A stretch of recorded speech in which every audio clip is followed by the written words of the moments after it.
Hello friends, during our discussion on electromagnetic waves in the previous lecture, we concluded that an electromagnetic wave consists of oscillating electric and magnetic fields. Then we established that the various possible frequencies of electromagnetic waves form a spectrum, a small part of which is visible light. And finally, we learned that an electromagnetic wave traveling along an x-axis has an electric field and a magnetic field with magnitudes that depend on x and t. Today we shall try to identify that an electromagnetic wave transports momentum and can exert a force and a pressure on a target, and then we shall discuss polarization of the electromagnetic wave. Radiation pressure. After going through this section of the lecture, we shall be able to distinguish between force and pressure, identify that an electromagnetic wave transports momentum and can exert a force and a pressure on a target. For a uniform electromagnetic beam that is perpendicular to a target area, apply the relationships between that area, the wave's intensity, and the force on the target for both total absorption and total backward reflection. Electromagnetic waves transport linear momentum and thus can exert a pressure on an object when shining on it has been measured with an apparatus called torsion balance as shown here. A mirror, a perfect reflector, and a black disk, a perfect absorber, are connected by a horizontal rod suspended from a fine fiber. Normal incidence light striking the black disk is completely absorbed, so all of the momentum of the light is transferred to the disk. Normal incidence light striking the mirror is totally reflected, and hence the momentum transferred to the mirror is twice as great as that transferred to the disk.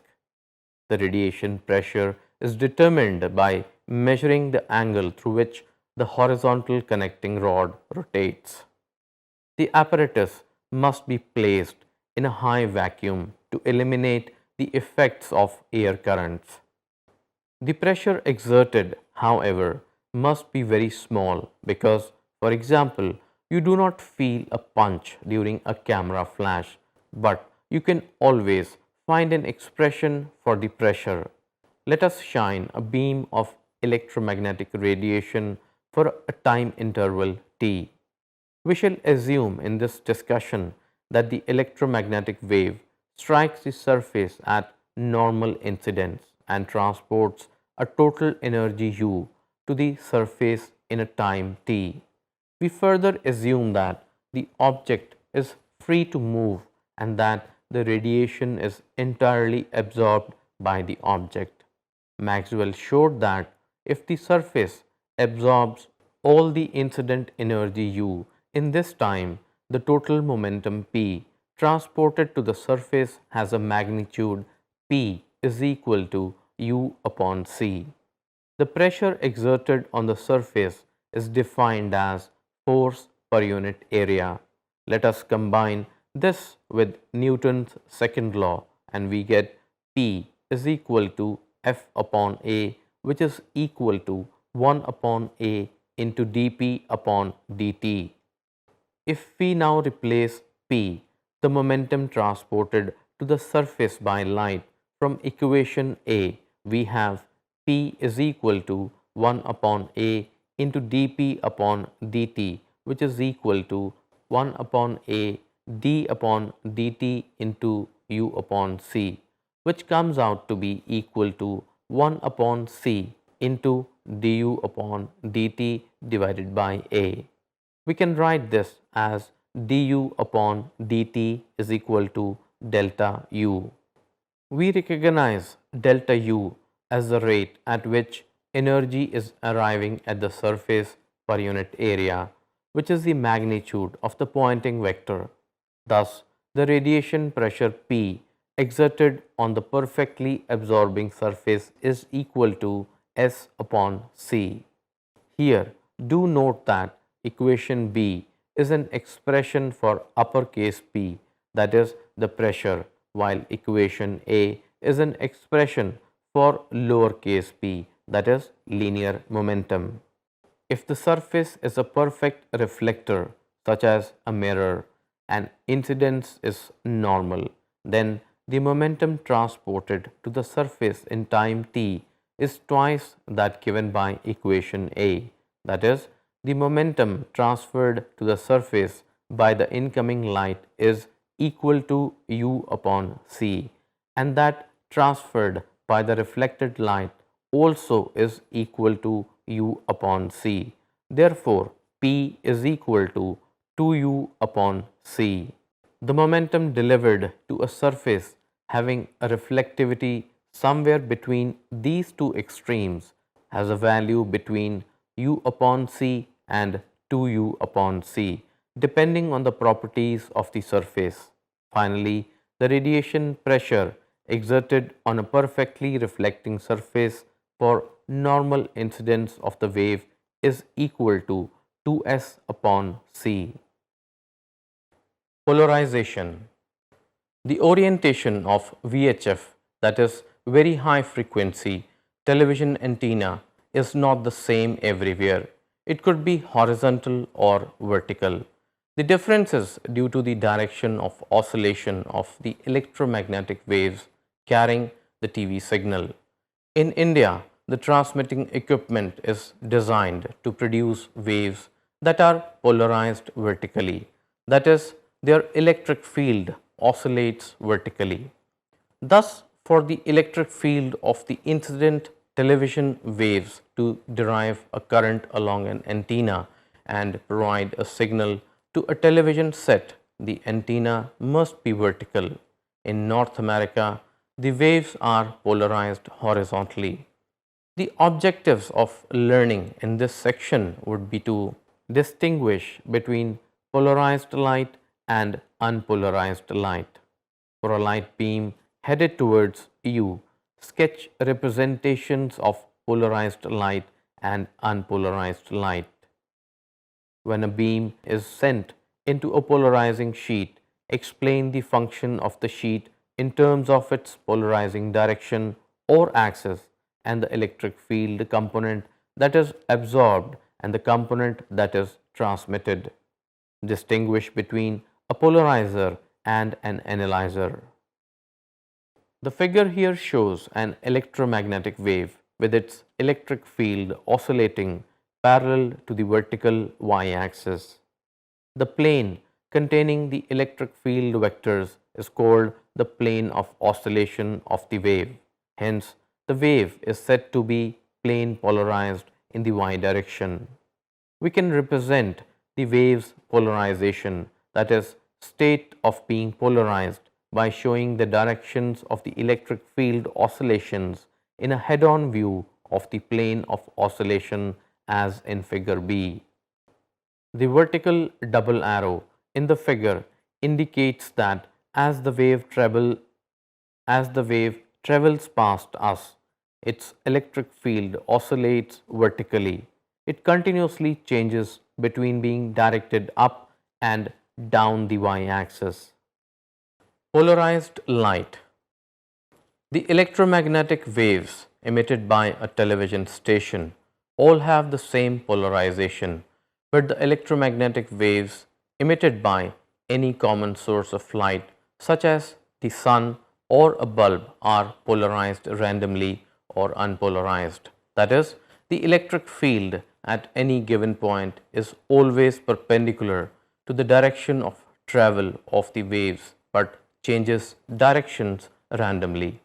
Thus, if we try to represent a head-on view of the oscillations over some time period, we do not have a simple drawing with a single double arrow like that of figure B.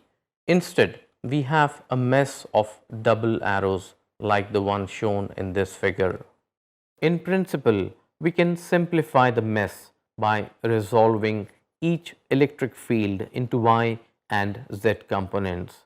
Then, as the wave travels past us, the net y component oscillates parallel to the y-axis and the net z component oscillates parallel to the z-axis. We can then represent the unpolarized light with a pair of double arrows as shown here. The double arrow along the y-axis represents the oscillations of the net y component of the electric field. The double arrow along the z-axis represents the oscillations of the net z component of the electric field.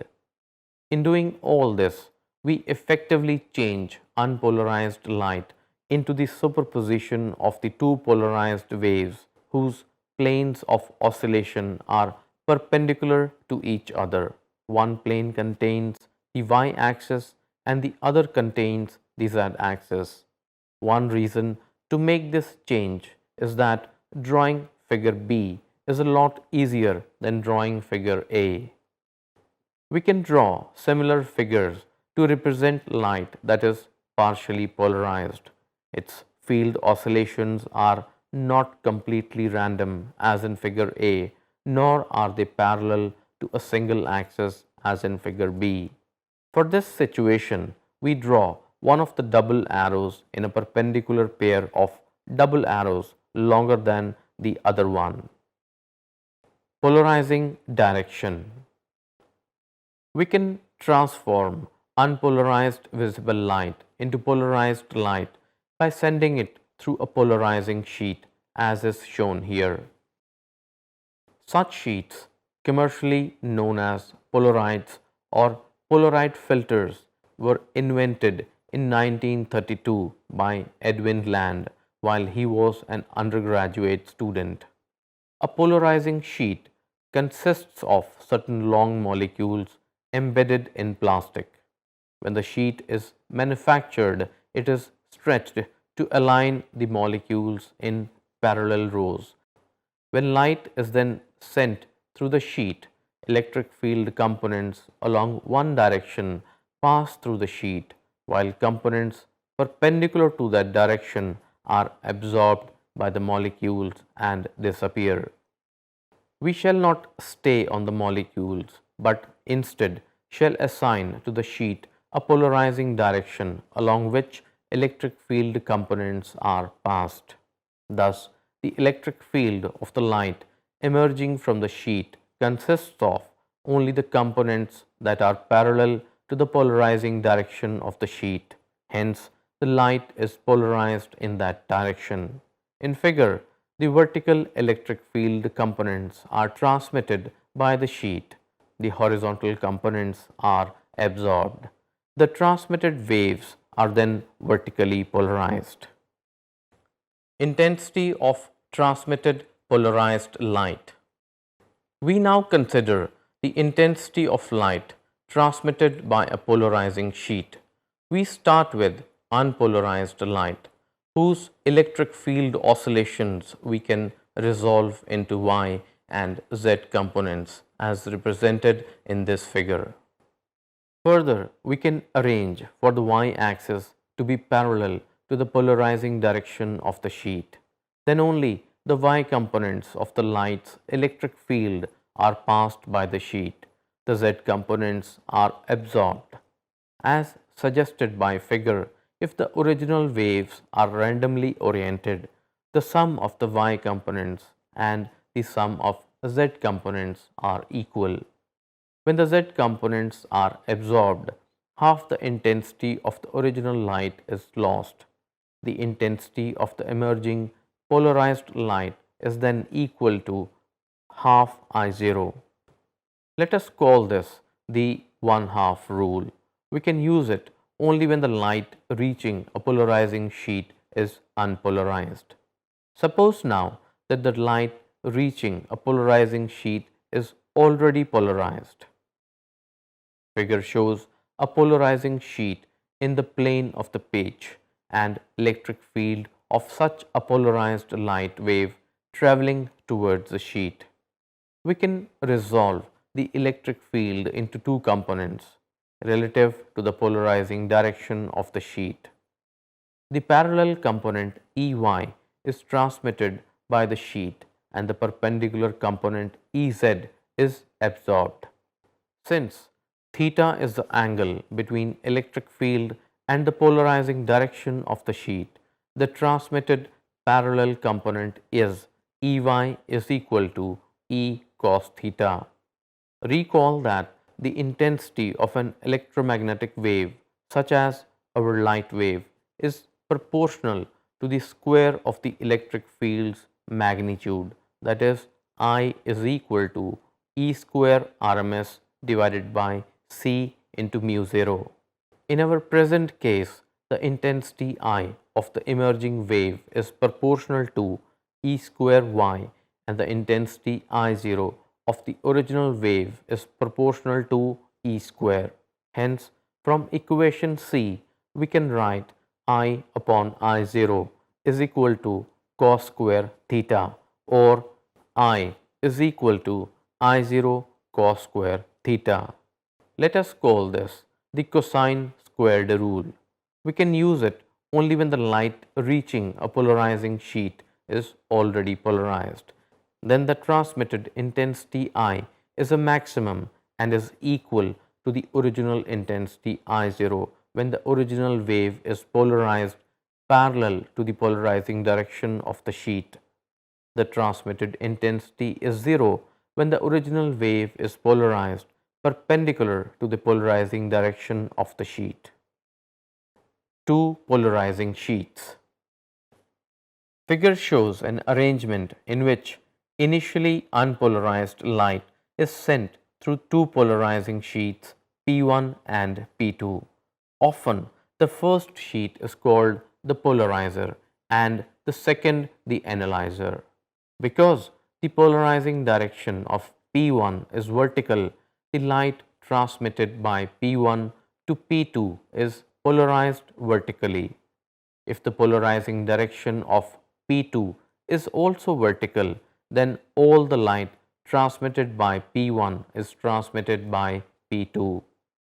If the polarizing direction of P2 is horizontal, none of the light transmitted by P1 is transmitted by P2. We reach the same conclusions by considering only the relative orientations of the two sheets. If their polarizing directions are parallel, all the light passed by the first sheet is passed by the second sheet. If the directions are perpendicular, the sheets are said to be crossed. No light is passed by the second sheet. Finally, if the two polarizing directions make an angle between 0 degree and 90 degree, some of the light transmitted by P1 will be transmitted by P2 as set by cosine squared rule. Other means of polarization. Light can be polarized by means other than polarizing sheets, such as by reflection and by scattering from atoms or molecules. In scattering, light that is intercepted by an object, such as a molecule, is sent off in many, perhaps random directions. An example is the scattering of sunlight by molecules in the atmosphere, which gives the sky its general glow. Although direct sunlight is unpolarized, light from much of the sky is at least partially polarized by such scattering. Bees use the polarization of skylight in navigating to and from their hives. Similarly, the Vikings used it to navigate across the North Sea when the daytime sun was below the horizon. These early sailors had discovered certain crystals that changed color when rotated in polarized light. By looking at the sky through such a crystal while rotating it about their line of sight, they could locate the hidden sun and thus determine which way was south. Conclusion. When a surface intercepts electromagnetic radiation, a force and a pressure are exerted on the surface. If the radiation is totally absorbed by the surface, the pressure is equal to S upon C. The radiation pressure exerted on a perfectly reflecting surface for normal incidence of the wave is equal to 2s upon c. Electromagnetic waves are polarized if their electric field vectors are all in a single plane called the plane of oscillation. Light waves from common sources are not polarized, that is, they are unpolarized or polarized randomly. When a polarizing sheet is placed in the path of light, only electric field components of the light parallel to the sheet's polarizing direction are transmitted by the sheet. Components perpendicular to the polarizing direction are absorbed. The light that emerges from a polarizing sheet is polarized parallel to the polarizing direction of the sheet. So friends, that is it for today. See you in the next lecture where we shall talk about reflection and refraction of electromagnetic waves. Thank you very much.